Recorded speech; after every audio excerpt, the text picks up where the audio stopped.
Most of us think that we love magic. We spend lots of time, money, and attention on this entertainment art form. But how dedicated to magic would you be if you realized that eventually you would lose the ability to perform it in a traditional manner? Yet, that's exactly what happened to the subject of today's review. Wayne Dobson discovered magic at an early age. After being bitten by the magic bug, he never looked back and became a professional magician at the age of 21. He focused on comedy magic, performing at clubs all across the UK, impressing the Queen at the London Palladium, touring the US, and eventually earning his own TV specials in the UK. He was diagnosed with MS in 1988, but in spite of this irreversible diagnosis, he continued to pour his heart and soul into creating and performing magic. Although MS has taken its toll on him, he continues to adapt to perform and share magic with magicians and lay audiences alike. He's released a lot of magic over the years, but Wayne Dobson's legacy was just released by my employer,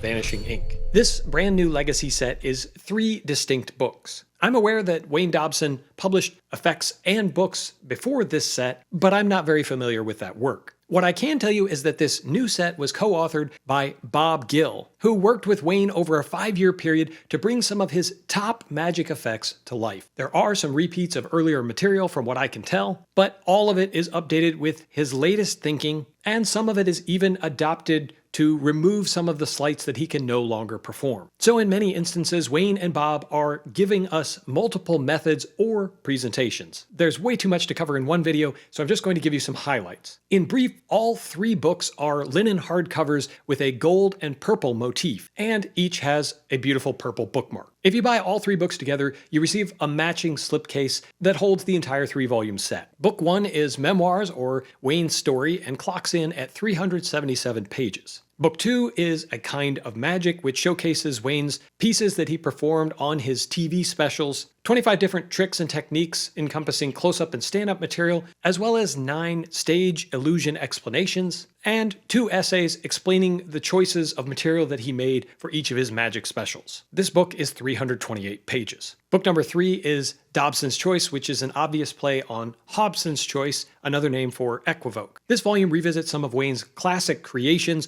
with new or updated thinking and potential handling. It is 314 pages with 8 stand-up effects, 36 close-up tricks, as well as a list of 50 tips to make your magic successful. Let's dive into some of the details that you're going to want to know about each book. But before we do that, let me tell you about the sponsor of this week's episode, Don's Magic and Books. If you've been watching the channel for any length of time, you know the drill. Don's is the place to go online if you're looking for harder to find, potentially out of print or rare gems. Yes, Don carries the latest and greatest on his website, but it's these older books that really excite me. I can't tell you how many times I found a book on his website that you can't find almost anywhere else, and certainly not at the prices that he offers. Don offers some of the best prices online, and he includes free shipping in the United States if you meet certain thresholds. He's always adding new things to the website, so you'll want to check this frequently, especially if you are a collector or someone who appreciates those rare old magic books. Regardless of what you're looking for, I hope you'll check out Don's Magic and Books this week. Let's take a look at each one of these volumes in order. Book 1, as I mentioned, is his memoir. I've spent the least amount of time in this book, so I'll stick to some of the highlights. Of course, this shares his entire story, how he got started in magic as a young man, his rise to fame in the UK and then subsequently worldwide, marriages, divorces, friendships, and stories from every conceivable adventure. It's a highly entertaining read, but also an emotionally impactful one as you learn how he dealt with a devastating diagnosis. Wayne holds nothing back, and you'll take inspiration from his story and his love of magic. Some will be tempted to skip this volume of the trilogy since it doesn't teach any tips or tricks, but I think that's short-sighted and a mistake. I believe it's an important aspect to understand his context and vision if you want to understand the following 2 volumes of tricks. Speaking of the following 2 volumes, 2 was my favorite of the 3-volume set. Why was it my favorite? Well, I really liked the mix of material. You're getting all of his favorite bits and tricks from his TV specials, environments in which I find myself performing. A lot of stand-up. I'm talking about tricks like the 5-card repeat, his 75-second opener that establishes attention, character, and rapport. Voices, the incredibly funny SpongeBob routine he performed in one of the UK's premier venues. Tossed Deck Pro, a tossed-out deck approach that allows you to name the specifically peaked cards from a participant shuffled deck. A real winner. These are just a few of the many items from this book that I could see adding to my own personal repertoire. They're real-life workers that Wayne has polished over decades of performance experience. You'll get his script, including all of his gags and jokes, but also subtle details that really sell the experience to your audience. If he did or didn't include something that's in the classic version of the trick, you'll understand why, because he'll share with you the thinking that went into it, and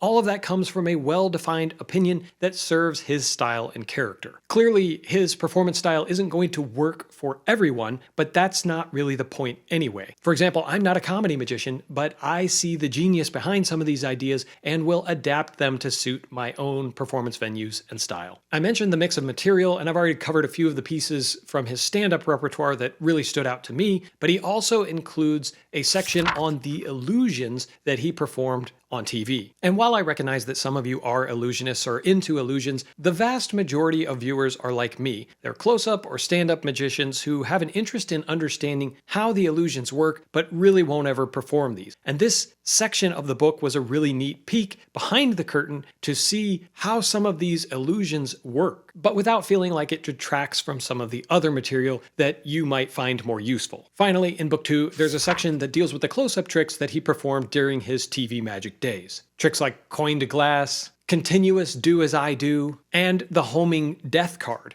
As you start to see, Wayne presents his own touches on classic tricks with gags, bits of business, and sometimes his own methods. As I read these books, I started to become a big fan. Book 3 continues the tricks portion of Wayne Dobson's legacy. Similar to the previous version, this book has both stand-up and close-up material. However, I feel like this volume has a lot more close-up material, so if that's your jam, you'll definitely want to check this one out. There is still plenty of variety in terms of the props used, just like Book 2. There are effects with Boston boxes, double-sided coins, mental magic using nothing more than bravado and a script. There's an effect with color vision boxes and dice, a diary effect, his take on Out of This World, and he even teaches his own card marking system and effects using the subsequently gaffed deck. This feels like a good time to mention that there are some arts and crafts supplies needed to perform everything in these books, just like you would expect to find from any good magic book. Although Book 3 does have more close-up material, it still has some outstanding stand-up tricks. This includes Wayne's chair test, his version of Max Maven's Karatsuke, a magic square routine with 2 performers, and a drop-dead easy bank night that addresses some of the issues with the original. This volume is probably the most dense with performable material for the close-up or stand-up magician, although Volume 2 still has plenty of great magic. Let's talk about the format of these books for a second. No matter which book we're talking about, each trick starts with a bit of history, where Wayne performed it, how he discovered it, including the original source. Sometimes he shares the variations over the years, and any commentary about why Wayne chose this to be a part of his act. All of the instructions to perform the tricks are clear and meticulous, supported by line drawings where appropriate. Speaking of the drawings, all of them are done by Tony Dunn, a veteran to magic book illustrations. The page margins are extremely reasonable, and because the book is supported by illustrations as opposed to photos, you're not going to find a lot of fluff or filler. Instead, you'll find humorous bits and hard-hitting magic. As far as the difficulty, none of this is truly knuckle-busting. From what I gathered reading the book, Wayne has always embraced sleight of hand,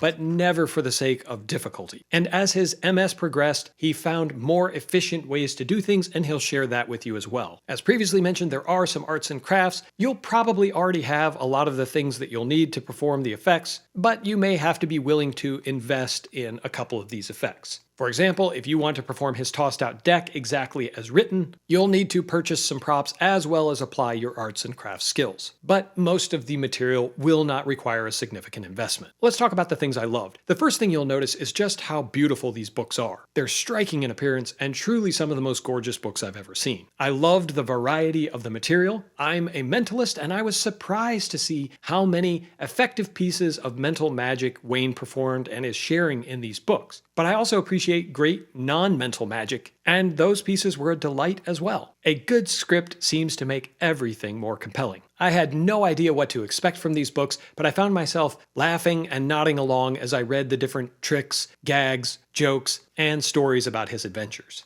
As far as I'm concerned, I love a magic book that's fun to read. Plus, you'll get to see the real heart of this performer. As far as things I didn't like, there's really not much to discuss here. I suppose if you've already invested in some of his earlier books or tricks, you'll have to decide whether the new thinking and write-ups are worth the reinvestment. Speaking of reinvestment, each book is approximately $60 on its own. Or you can get all 3 books for $125, which includes the very nice slipcase to house them. It's like getting a book and the slipcase for only $5 more than the cost of 2 books by themselves, which feels like a no-brainer. There are definitely several pieces that I bookmarked that I'm going to try to add to my act because they resonate with me. They're pieces I could see myself performing and my audiences appreciate coming from my character. This set is an amazing lifetime compilation, a legacy if you will. And the legacy is made even more impactful because of Wayne's love and dedication to our craft and art form. If I were diagnosed with MS, I'm not sure that I could maintain my devotion and excitement for magic, but Wayne did. And that's possibly the most inspiring aspect of this trilogy. You feel the love for magic emanating from the pages, his excitement for finding new ways to do tricks that he's done for a long time, even with the handicaps that he's now facing. He's never lost his sense of humor. You and I have the opportunity to learn from someone who worked their way to the top of the magic ladder. And even as MS has tried to rob him of his ability to perform, he has shown that love triumphs. If you and I were to love magic even half as much as Wayne Dobson does, the magic world would be an even better place. I hope I've answered your questions and given you enough information to make you consider Wayne Dobson's legacy. If not, drop a note down in the comments below and I'll do my best to answer those questions. If you like this kind of book that covers someone's entire career, you'll definitely want to check out my top 5 lifetime magic book video, which obviously doesn't include this set because it came out before this book set came out. You get it. As always, my friends, I appreciate you watching, and until next time, keep reading.